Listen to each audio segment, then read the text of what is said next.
오늘 하나님께서 우리들에게 주시는 말씀은 로마서에 있는 말씀입니다. 로마서 8장 24절과 13장 11절부터 14절 그리고 15장 13절 말씀을 차례대로 봉독하도록 이렇게 하겠습니다. 신약성경 249페이지에 있는 로마서 8장 24절 말씀입니다. 같이 읽도록 하겠습니다. 우리가 소망으로 구원을 얻었음에 보이는 소망이 소망이 아니니 보는 것을 누가 바라리요. 13장 11절부터 14절 말씀입니다. 같이 읽겠습니다. 또한 너희가 이 시기를 알거니와 자다가 깰 때가 벌써 되었으니 이는 이제 우리의 구원이 처음 믿을 때보다 가까웠음이라. 밤이 깊고 낮이 가까웠으니 그러므로 우리가 어둠의 일을 벗고 빛의 갑옷을 입자. 낮에와 같이 단정히 행하고 방탕하거나 술 취하지 말며 음란하거나 호색하지 말며 다투거나 시기하지 말고 오직 주 예수 그리스도로 옷 입고 정욕을 위하여 육신의 일을 도모하지 말라. 15장 13절 말씀입니다.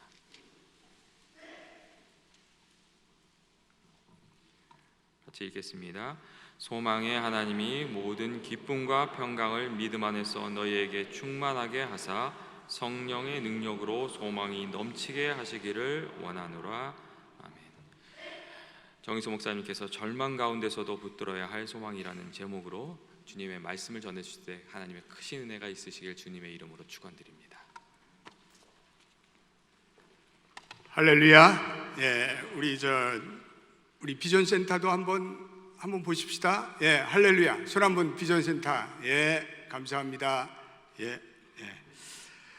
오늘 우리가 사는 이 세상은 좀 암울한 세상입니다. 정치적으로도 혼란하고 미주리의 포커슨 지역에 여러분 잘 아시다시피 한 흑인 청년이 경찰의 총격을 받고 숨지고 그래서 인종 폭동이 일어나고 또 이제 그 스테이트 이머전시 비상사태가 선포되고 있습니다. 영적으로 참 우리가 또 혼란한 시대에 살아가고 있고 세상 곳곳에 전쟁의 포화 소리가 드높고 팔레스타인의 가자 지역에 그 어린아이들이 무슨 죄가 있다고 그 어른들의 전쟁으로 인해서 무고히 죽어가고 또 이라크의 그 난민 산에 사는 난민 큰 부족이 모슬렘 극단주의자로 인해서 절망에 빠져 있습니다. 우리 이전에 볼 수 없던 에볼라라는 그러한 전염병이 창궐하고 있습니다. 기상이변들이 온 세상에 벌어지고 있습니다. 빈부의 차이가 벌어지고 중산층이 무너지고 그리고 빈곤층이 가속화되고 있습니다. 소망의 조짐을 찾기 어려운 그런 세상입니다. 신문지상에서 자기의 삶 속에서 아무런 소망을 발견하지 못해서 자기 스스로의 삶을 혹은 가족들을 대고 동반 자살로 인생을 마감짓는 그런 사람들의 이야기도 신문에 실립니다. 우리는 그러한 얘기를 들을 때마다 그러한 기사를 볼 때마다 우리의 가슴을 저리게 합니다. 그러기에 소망을 주는 메시지나 또 미래의 희망을 알리는 책들이 베스트셀러로 팔리고 있으면 당연합니다. 오늘날 사람들은 붙잡을 수 있다면 썩은 동아줄이라도 붙잡고 싶은 심정입니다. 저명한 스님의 메시지들이 오히려 베스트셀러가 되고 있습니다. 그러나 정작 희망의 종교로 불렸던 기독교는 아무런 희망의 메시지를 전하지 못하고 있습니다. 오히려 세상 언론들이 기독교의 어두운 면을 과장하고 들춰내고 깎아내리고 있습니다. 그러나 여러분들 오늘 소망의 사도가 있는데 그분은 성경의 저자 중에 가장 기독교다운 소망의 메시지를 전했던 분은 바울입니다. 오늘 우리가 읽은 이 로마서의 메시지는 바울이 신학적으로 가장 성숙했을 때 쓰여진 책입니다. 바울은 우리가 알고 있는 것 같이 그분은 늘 기적과 능력과 치유가 가득했던 그런 생만을 살았던 인물은 아닙니다. 그는 이방인들과 이방인의 선교를 반대하던 유대인들에 의해서 끊임없는 핍박을 받았습니다. 거짓 교사로부터 음해를 당해야 했습니다. 그리고 로마 군인들로부터 생명의 위협을 당했습니다. 그는 복음을 전하면서 그는 늘 외로운 신세였습니다. 그는 복음 사역을 하면서 죽음과 삶의 경계를 계속 드나들었어요. 하나님의 위로를 하루도 경험하지 않고서는 도저히 살 수 없었던 그런 한계적인 인생을 바울이 살았음을 여러분과 저는 기억해야 합니다. 오죽하면 사도 바울이 자기의 삶을 종일 주를 위해 죽음을 당하게 되며 도살할 양같이 여김을 받았나이다, 이렇게 고백했을까요? 21세기 최고의 복음 전도자로 손꼽히는 빌리 그라함 목사님이 이제 마지막 생애 시간을 보내고 있습니다. 그가 위독하다는 소식이 전해질 때마다 전 세계 많은 기독교인들이 가슴 아파하고 있습니다. 근데 그분이 최근에 신간을 냈는데 신간의 제목이 내 유일한 소망은 예수 그리스도께서 주시는 구원입니다, 이런 신간을 내셨어요. 빌리 그라함 목사님이 모든 것이 불확실해져가는 이 시대 속에서도 그 마음속에 평생 간직한 어떤 뚜렷하고 확실한 소망을 말씀하고 있습니다. 그리스도께서 주시는 구원의 확실한 소망을 가진 자마다 기쁨과 평안이 충만할 것이라고 그분은 말씀하고 있습니다. 그분이 주시는 부활과 재림과 승천에 대한 뚜렷한 믿음을 가진 사람은 어두운 세상 가운데도 여전히 소망적 인생을 살아갈 수 있다고 강조하고 있습니다. 여러분, 그렇습니다. 기독교는 소망의 신앙입니다. 출발부터 기독교는 하나님의 약속이라는 가장 견고한 소망에 우리의 믿음의 출발점이 시작되기 때문에 그렇습니다. 우리가 하나님을 믿는다는 것은 그분의 약속한 미래가 분명한 현실이 될 것을 믿습니다. 약속하신 하나님께서는 우리의 그 약속을, 우리가 믿는 그 약속을 현실로 만들 수 있는 능력을 가지신 분을 확신하는 것입니다. 복음서에서는 예수 그리스도가 우리의 소망이다, 이렇게 말씀하고 있습니다. 여러분, 디모데전서 1장 1절을 한번 읽어보겠습니다. 거기에 사도 바울은 뭐라고 소개하고 있습니다. 시작. 우리 구주 하나님과 우리의 소망이신 그리스도 예수의 명령을 따라 그리스도 예수의 사도된 바울은 우리의 소망이신 그리스도 예수의 명령을 따라 자기는 사도가 되었다고 말씀하고 있습니다. 저와 여러분들이 예수 그리스도께서 우리의 진정한 소망이 되심을 믿습니까? 그리스도께서는 십자가 부활이라는 놀라운 기적으로 구원의 문을 여셨습니다. 그리고 그분은 다시 오셔서 그 구원을 완성하실 것입니다. 그래서 우리가 읽은 이 신약 성경에 보면은 미래에 대한 기대감이 가득 찬 소망의 메시지가 신약 성서마다 얼마나 넘쳐나는지 모릅니다. 특별히 이 소망이란 단어는 여러분 굉장히 컴플렉스한 복합적인 단어입니다. 오늘 저는 이 시간에 이 소망에 담긴 몇 가지 단어들을 생각하면서 우리가 기독교 신앙에 있어 소망이 얼마나 본질적인가를 저와 여러분들이 생각해 보기를 원합니다. 이 소망이라는 단어는 헬라어로 엘피스라는 단어를 쓰고 있습니다. 또 동사로는 엘피조, 소망, 또한 희망하다. 신학적인 의미에서 이 엘피조라는 이 엘피스라는 단어가 매우 중요한데, 오늘 우리가 읽은 로마서 8장 24절에 이렇게 소망을 얘기하고 있습니다. 8장 24절 한번 시작. 우리가 소망으로 구원을 얻었으며 보이는 소망은 소망이 아니니 보는 것은 누가 바라리요. 오늘 말씀 보니까 현실로 이미 나타난 것은 소망이 아니래요. 소망은 이미 눈에 보이는 것을 소망이라고 기대하는 사람이 어디 있겠어요? 소망이라는 것은 아직 보이지 않는 것을 믿고 기대하는 것입니다. 따라서 소망이란 아직 보이지 않는 것이다. 그래서 이 보이지 않는 것을 믿고 기대하려면 참고 인내해야 돼요. 오늘 우리가 읽은 이 말씀 8장 24절 다음에는 8장 25절의 말씀에 이렇게 얘기하고 있어요. 시작. 만일 우리가 보지 못하는 것을 바라면 참음으로 기다릴지니. 보지 못하는 것을 바랄 때 참음, 인내로 기다리라고 말씀하고 있습니다.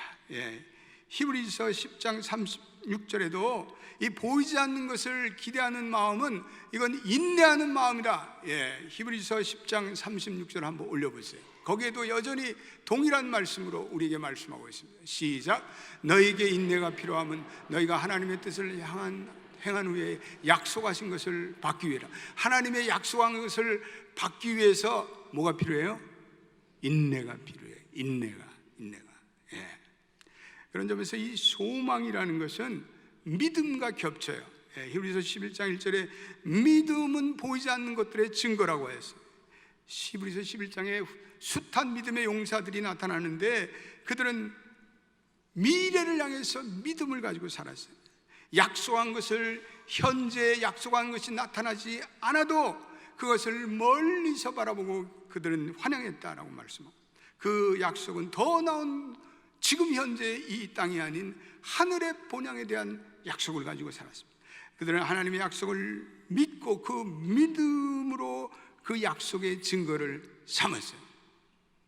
그러므로 성경에 대해서 믿음이라는 것은 이런 미래적 약속에 대한 신뢰, 소망에 대한 믿음을 가리켜요. 따라합시다. 믿음이란 미래적 약속을 신뢰하는 것이다. 예, 그렇습니다. 아브라함에게 하나님께서 아들을 주신 그 약속, 그런데 그 아브라함이 그 하나님의 약속에 믿음으로 아멘했어요. 자신의 몸과 그리고 아내의 태는 도저히 그 약속을 믿을 수 없는 그런 소망이 없는 상황이었어요. 그런데 아브라함이 그 하나님의 약속을 의심하는 대신에 더욱더 그 하나님의 약속을 믿음으로 강력히 붙들었다고 말씀하고 있어요. 할렐루야. 이러한 믿음의 배후에는 하나님께서는 약속한 것을 분명히 이루신다는 믿음이 있었기 때문에 그렇습니다. 그래서 하나님께서는 이 아브라함의 미래지향적인 믿음을 보시고 그를 의롭다고 여기셨어요.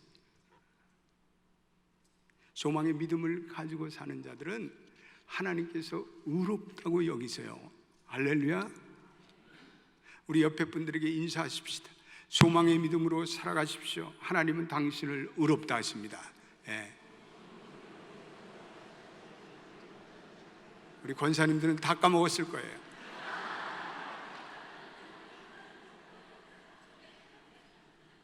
소망의 믿음으로 살아가는 사람을 하나님은 의롭다고 여기세요. 너무나 놀라운 축복이죠.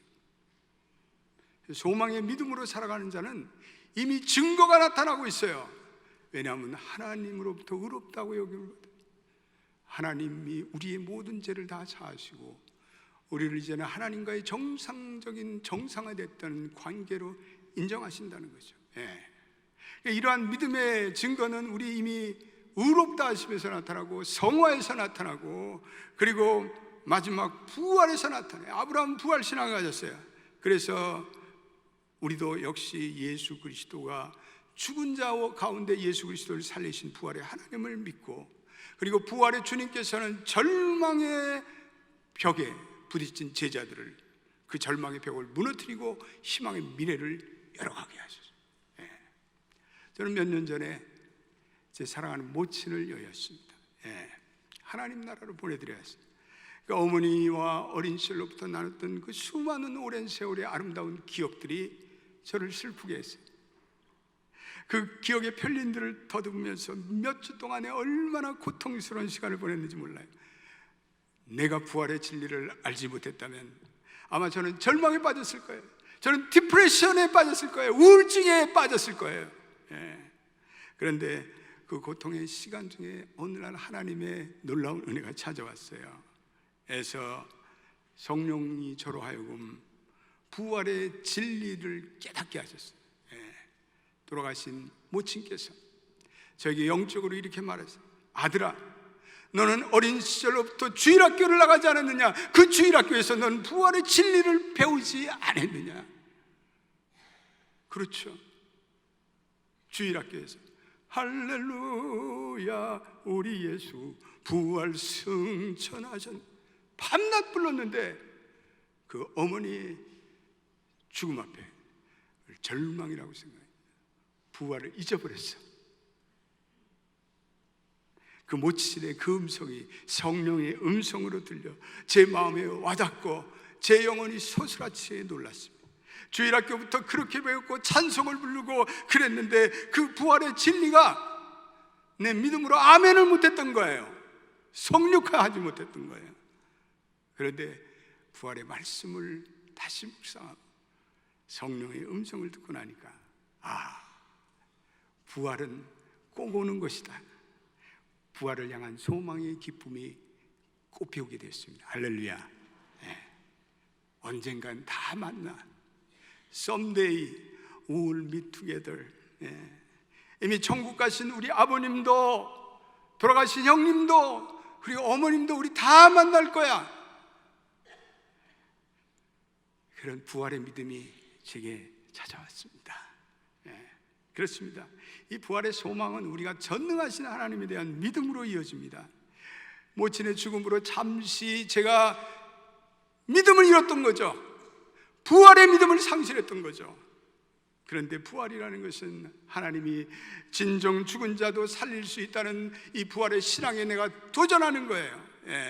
맞습니다. 우리 살아계신 하나님은 죽은 자도 살리시고 무덤에 죽은 자도 나사로야 일어나라 라고 살리신 분이십니다. 이 전능하신 하나님을 향한 믿음을 가지고 사는 자들은 문제가 가득한 세상 속에서도 하나님의 능력과 지혜와 문제 해결의 은혜를 더디게 됩니다. 절망적인 어떠한 문제도 부활의 주님을 믿을 때 거기에 문제 해결의 열쇠가 있음을 믿으시기를 주의 이름으로 축원드립니다. 두 번째, 이 구원의 소망으로 나가는 우리의 삶은 기다림과 인내해야 돼요. 그래서 이 동사 기다린다는 말은 신약 이 복음서에서 서신서에서 8번이 나타나는데, 노아의 방주 때에 하나님께서 오래 참으며 인내하시고 기다리시다. 예수님의 재림을 구원하고 간절히 기다리는 아페크레코마이라는 이 헬라어는 끈질기게 기다리다, 간절히 기다리다, 이런 의미가 있어요. 그리스도의 소망을 가지고 살아가는 성도들의 모습을 요약한 거예요. 로마서 8장에 보면 모든 피조물이 썩어지는 가운데 부활의 소망을 간직하며 그들은 탄식하며 간절히 기다리고 있다, 이렇게 말씀하고 있습니다. 오늘날 인스턴트 문화가 온 세상을 지배해요. 그래서 인스턴트란 말은 원래 이 건널목의 신호등의 색깔이 빨간색에서 초록색으로 바뀌는 그 순간을 말합니다. 그만큼 오늘 이 시대는 속도를 강조해요. 이게 빠른 속도에 적응하지 못하면 탈락해요. 그런 우리가 탈락한다는 강박관념을 가지고 살아가죠. 그렇지만 모든 것을 빨리빨리 하는 이 세상의 문화 속에서 우리가 어떤 미래지향적인 소망의 모습을 가지고 살아가는 것이 쉬운 게 아니에요. 미국에서 한국에서 이민 온 한 학교가 미국의 한인타운에 짜장면집을 열었습니다. 그랬는데 그분이 이렇게 말해요. 우리 사람 빨리빨리 싫어서 미국으로 이민 왔는데 또 여기 오니까 또 빨리빨리야. 골치 아파. 한국 사람과 거래하는 적잖은 외국인들은 한국 사람들의 빨리빨리라는 그 단어의 생리를 알고 있어요. 빨리빨리. 그래서 와우 아파트가 무너지고, 그래서 삼풍 쇼핑 상가가 무너지고, 그래서 세월호 사건이 생기는 거 아니에요? 날림 공사가, 졸속 공사가. 빨리빨리가 좋으세요? 오늘 인격이 제대로 갖춰지지 않은 사람들이 권력을 잡고 영성이 없는 사람들이 사이비교주가 될 때 얼마나 많은 사람들이 피해를 봐요.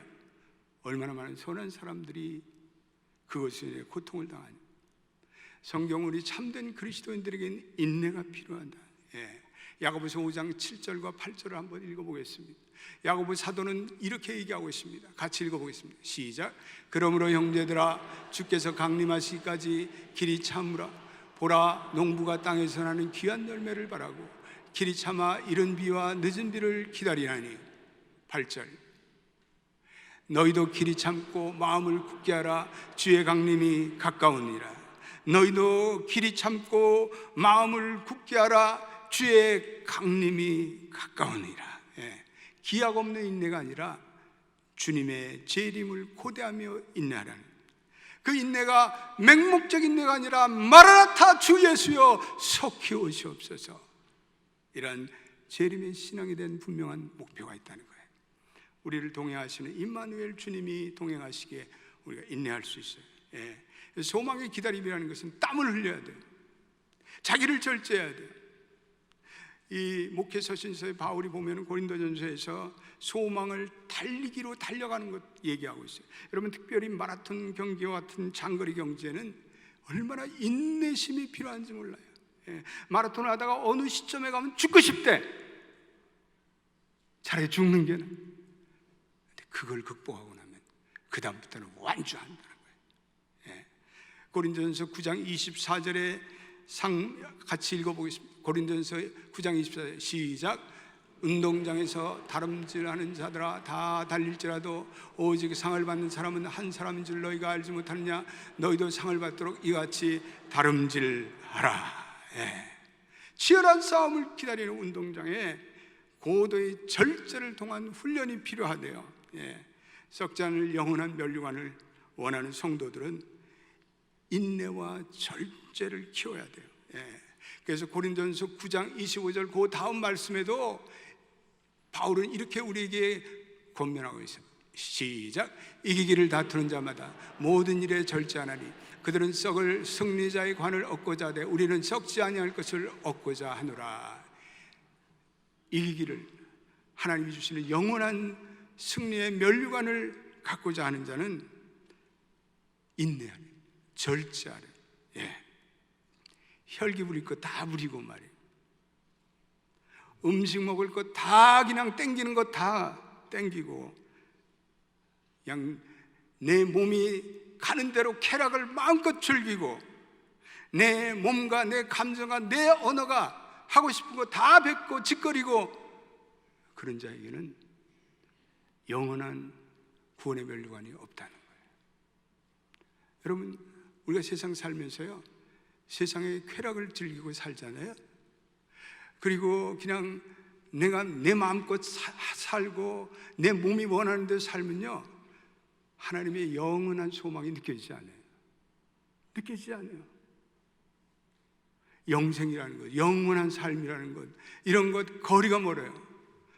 듣기가 싫어요. 오늘날부터 그런 것 감각이 없어져요. 그런 사이에 내 영혼은 점점 망해가는 거예요. 오늘 이기기를 다투는 자는 절제하고, 내 언어를 절제하고, 내가 먹고 싶은 것 절제하고, 내 삶을 절제하고. 여러분, 신앙의 삶 속에서도 마찬가지지만 우리 인생에 있어서 성공하는 사람들 보면 내가 원하는 대로 다 그거 하고 사는 사람들이 어떻게 성공할 수 있어요? 자기를 통제하고, 자기의 성격을 통제하고, 그리고 인내하고, 그리고 먹을 것 안 먹고, 그리고 시간을 아끼고, 그런 사람들이 성공하잖아요. 신앙의 삶도 마찬가지인 것 같아요. 내가 할 말이 있다고 막 그냥 마구 짓거리고, 화를 내고, 싸우고, 다투고, 그리고 세상적인 쾌락에 내 몸을 맡기고, 그런 자에게는 하나님께서 구원의 면류관을 주시지 않는다고 말씀하고 있어요. 우리 성도들이 취할 싸움들은 우리끼리 싸우는 것이 아니라 우리는 분명한 방향성을 향해서 나가는, 우리보다 앞서간 그리스도를 향해서 우리는 달려나가는 사람. 우리는 그런 의미에서 분명한 방향성이 있어요. 우리는 믿음의 선구자인 그리스도 예수를 바라보며 우리 앞에 놓인 경주를 달려나가는 그런 사람. 최근에 미국 신문들이 이런 기사를 쓰고 있어요. 에볼라에 감염될 것을 뻔히 알면서 미국 선교사들은 왜 그곳에 갔을까? 켄트라는 아프리카의 라이베리아 선교사가 있는데 그동안 하이티와 온두라스와 그리고 케냐와 우간다에 단기 선교를 다니다가 은혜를 받고, 그리고 라이베리아, 아프리카 서부의 라이베리아에 의료 선교를 나갔습니다. 근데 의료 선교를 하면서 자기가 이 에볼라라는 전염병에 감염이 됐어요. 현지 사람들을 치료하다가 그 병에 감염되었다는 사실을 안 순간에 그분은 이렇게 고백하고 있습니다. 그 순간 나는 모든 이해를 뛰어넘는 하나님의 깊은 평강이 내게 찾아왔다. 하나님께서 내게 말씀하신 모든 성경의 진리가 명확히 깨달아졌다. 이렇게 얘기하고 있어요. 라이베리아에서 이번에 감염된 사람 중에 낸시 라이트볼이라는 간호사가 있었습니다. 그녀도 미국의 SIM이라고 아프리카 선교를 전문으로 다니는 그 선교의 소속인데 에볼라 바이러스에 감염된 환자를 돌보다가 같이 감염됐어요. 이 소식이 우리 애틀란타의 CDC, 우리 교인들도 몇 분이 다니지만 CDC 질병통제센터에 전해졌어요. 그래서 CDC는 검증이 안 됐지만 지맥이라는 그 실험용 약을 보내줬어요. 근데 켄트는 이 약을 먼저 이 간호원 낸시에게 양보했어요. 낸시에 호전됐어요. 그 소식을 알고 이 CDC에서 또 약을 더 보내줬어요. 그래서 두 사람이 그 약을 먹고 어느 정도 호전됐지만 아직도 크리티컬한 컨디션에 있기 때문에 특별기편으로 애틀란타 에모리 병원에서 현재 격리 치료를 받고 있어요. 이 소식이 온 세상에 전했어요. 요즘에 애틀란타가 특별히 CDC가 아주 주목을 받고 있습니다.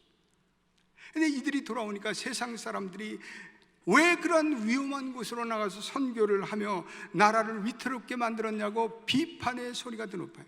어떤 극단적인 컬럼니스트는 그들은 자아도취와 소영웅주의에 빠졌다 이렇게 얘기하고 있어요. 도대체 왜 아프리카를 갔느냐? 90%의 치사율인 에볼라의 위험을 무릅쓰고 왜 아프리카에서 선교에 갔느냐?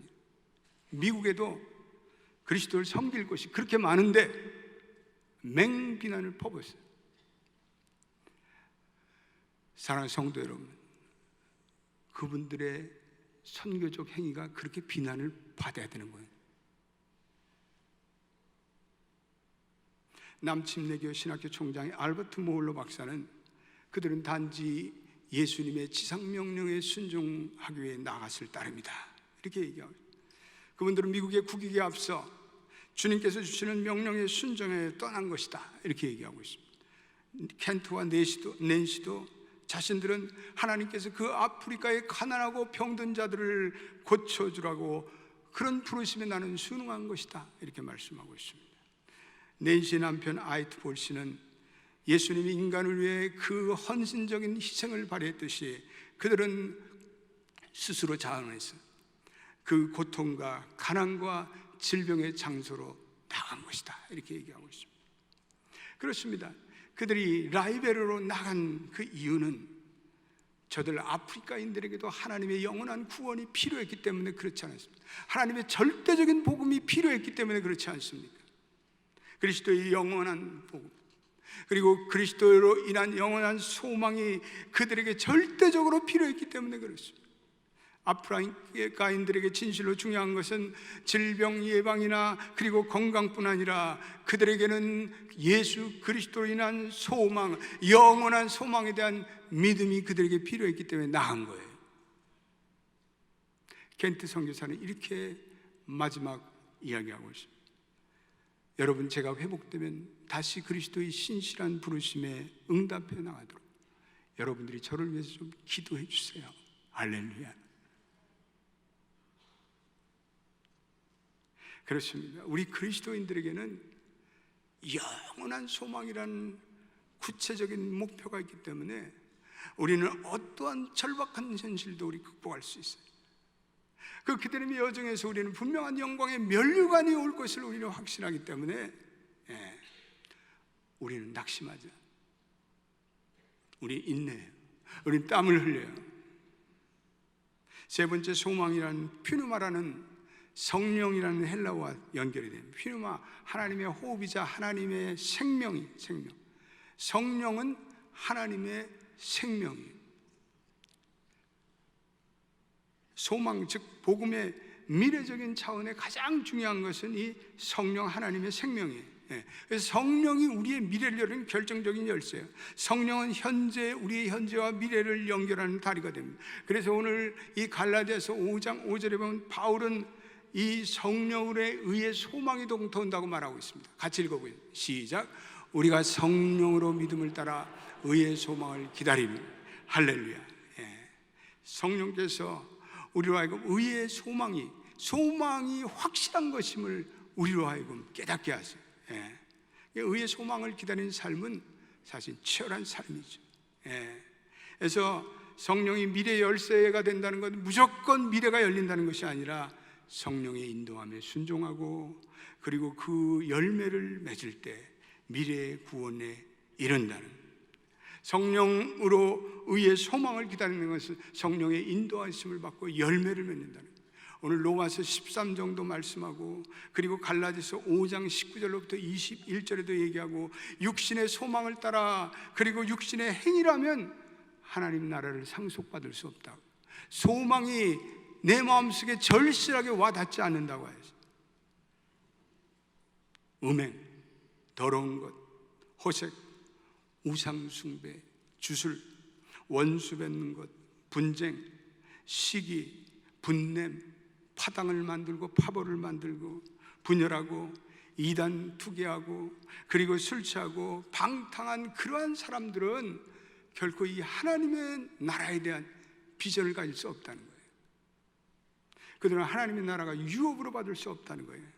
그러나 성령의 인도하심을 하고 성령의 열매가 맺고 사랑과 희락과 화평과 오래 참음과 자비와 양성과 충성과 온유와 절제와 같은 열매를 맺은 사람들에게는 하나님의 나라가 보이고 그리고 소망이 느껴지고 그리고 이 소망이 갈수록 나이가 들수록 이 소망이 확실히 내 마음속에 와닿는다는 거예요. 그래서 하나님의 나라, 의의 소망, 영생 이런 단어는 다 동일한 표상의 단어예요. 동일한 의미의 단어예요. 바울은 성령의 인도함을 받는 그러한 삶이 우리를 확실한 미래로 인도해 준다.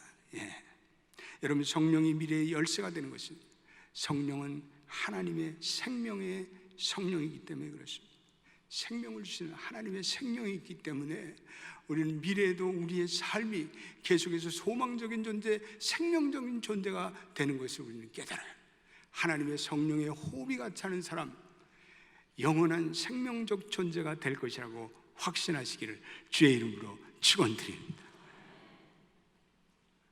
오늘 성령은 예수를 살려내신 하나님의 생명이에요. 성령만이 우리로 하여금 새로운 삶, 종말론적인 삶의 참여자로 우리를 인도하셔요. 오늘 저와 여러분들이 마지막 읽고 결단할 말씀이 한 가지 있어요. 로마서 15장 13절 한번 우리 읽고 결단하겠습니다. 시작. 소망의 하나님이 모든 기쁨과 평강을 믿음 안에서 너에게 충만하게 하사 성령의 능력으로 소망이 넘치게 하시기를 원하노라. 할렐루야. 성령의 능력으로 소망이 넘치게 하옵소서. 여러분, 성령의 능력을 사모하셔야 돼요. 성령의 능력을 사모하는 자에게는 소망이 넘쳐난데, 허무와 절망과 염세, 역경 가운데 이미 우리에게 임하신 이 하나님의 나라를 위해서 살아가고 그리고 앞으로 영광 가운데 임하실 미래의 하나님 나라를 소망하며 하나님의 부르심에 우리는 오늘도 충실하게 살아가요. 그러는 순간에 우리 앞에 막다른 골목도 사라질 줄로 믿게 되시기를 주의 이름으로 축원드립니다.